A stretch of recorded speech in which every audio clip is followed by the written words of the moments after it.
This is Grandmaster Boris Alterman and you're watching Gambit Guide.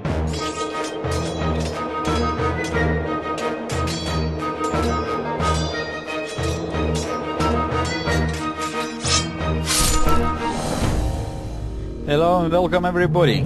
We continue today's Gambit Guide series about the Blackmar-Diemer Gambit and the second part. So in the first lecture I explained you the main ideas of the sacrifice which was discovered by Blackmar and then developed by the right moves order by Emil-Diemer. So this is the actual position after knight f6 when white is sacrificing the pawn after f3. So once again I would like to remind you that in the Blackmar-Diemer Gambit usually white is trying to develop all his pieces. I mean, of course white is trying to play for the development advantage. However, it's a quite big difference from the open situation which we studied in the two knights defense or in the Danish Gambit, Evans Gambit. So the position here is quite closed and it's not so easy to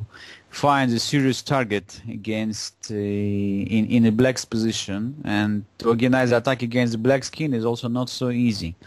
So definitely we have a lot of tactical opportunities in different tactical ideas. However, you have to be a very strong player and to understand very good the idea of Blackmar-Diemer Gambit in order to use your, I would say, not so big compensation for the sacrificed pawn. I would like to start with a few games played by the inventor of this opening line, the Emil-Diemer. So he played it in 48 to 53. He played some matches with Klaus Loher and with the Ports, and he played in some tournament in Switzerland. The first game was played in 1948 against Klaus Loher, which I would like to start with. So after e takes f3.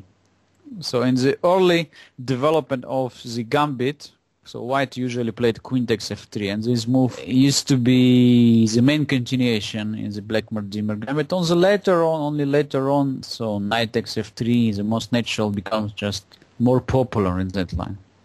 So queen takes d4. In the previous lecture we saw a few games played with this line after bishop e3.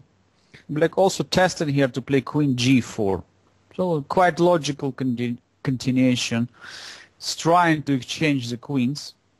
And with the 2 pawns up, of course, black just would be very, very happy to trade the strongest, the most powerful piece on the board. So definitely white has to avoid and to play queen f2, g6. So for a second black just locked the diagonal, but now the problem becomes quite obvious. All the dark squares near the black's king, and white plays knight g5, keeping an eye on h7 pawn. So now we are threatening maybe to play knight e4, trying to get rid of the last defender of the h7 square. Knight on f6, king g7. So black decided just to avoid any tricks and to play rook h8, protecting the pawn on h7. This looks very interesting, very good, and not so clear how white could continue his attack, but now Diemer found just very nice opportunity to continue. Let's try to find it.